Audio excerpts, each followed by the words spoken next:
Hello everyone, কেমন আছো সবাই? আজকে শেয়ার করব ভোগের রেসিপি লাবড়া আর খিচুড়ি। শিখেছি দিদিমার কাছ থেকে। যদিও এটা আমি ফিশ ফ্রাই দিয়ে খেয়েছি, কিন্তু সবজি আর খিচুড়ি পুরোই নিরামিষ।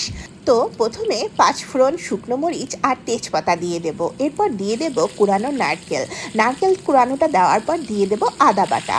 এরপর সামান্য কিছুক্ষণ নেড়েচেড়ে সবজিটা দিয়ে দেব। আমি এখানে প্রায় 8 রকমের সবজি ইউজ করেছি, সবটাই শীতকালীন সবজি। আর এরপর দিয়ে দেব পরিমাণ মতো হলুদ গুঁড়ো দেওয়ার পর এটা একটু সময় পর্যন্ত ভেজে নেব। আমি মাশরুম বেশ পছন্দ করি, আর লাবড়াতে বেশ ভালোই লাগে, তাই একটু মাশরুমও দিয়ে দিচ্ছি। এরপর পরিমাণ মতো জল দিয়ে সবজিটা ঢেকে দেব সিদ্ধ হওয়ার জন্য।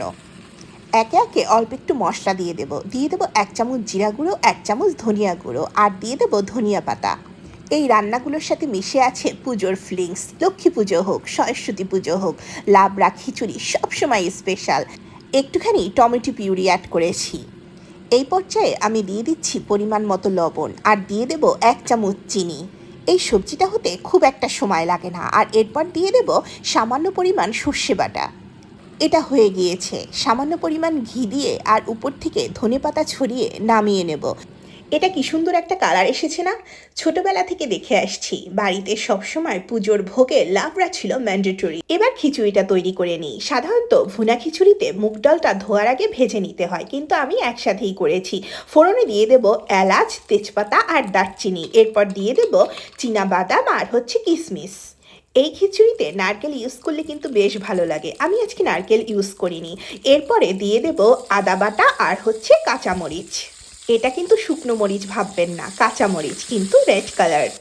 এরপর আগে থেকে ধুয়ে রাখা জল ঝরানো ডাল আর চালটা দিয়ে দেব। আমি আজকে বাসমতি চাল ইউজ করেছি। এবার চুলার আঁচ লো ফ্লেমে রাখতে হবে, যাতে পুড়ে না যায়। সুন্দর করে এটাকে ভেজে নেব। আমি চাল আর ডাল অল্প অল্প করে অ্যাড করেছি, যাতে করে ভালো করে মেশে। দিয়ে দিচ্ছি হলুদ গুঁড়ো। এটা ভালো করে ভাজা হয়ে যাওয়ার পর পরিমাণ মতো জল দিয়ে ফুটিয়ে নেব। এরপর একে একে 1 চামচ জিরা গুঁড়ো, 1 চামচ ধনিয়া গুঁড়ো আর একটুখানি দারচিনি গুঁড়ো ইউজ করেছি। দিয়ে দেব পরিমাণ মতো লবণ আর পরিমাণ মতো চিনি। আরও গোটা কয়েক কিশমিশ অ্যাড করে মশলাটা ভালো করে খিচুড়ির সাথে মিশিয়ে নেব। এটা হতে খুব একটা সময় লাগবে না। ঘি দিয়ে নামিয়ে নেব। তবে চুলা সবসময় মিডিয়াম আঁচে রাখতে হবে। কি সুন্দর কালার এসছে, তাই না? যাই, এবার গরম গরম মাছগুলো ভেজে নিই। স্প্যানিশ ভাষায় এই মাছটার নাম দুরাদা। বেশ টেস্টি খেতে। আর আজকে আমি চালের গুঁড়ো দিয়ে ফ্রাই করেছি। টেস্ট কিন্তু সেই লেভেলের হয়েছে।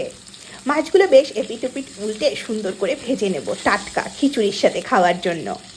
এই যে সব কিছু রেডি করে ফেলেছি। ভিডিওটি কেমন লাগলো অবশ্যই জানাতে ভুলবেন না। Thanks for watching. Have a blessed day.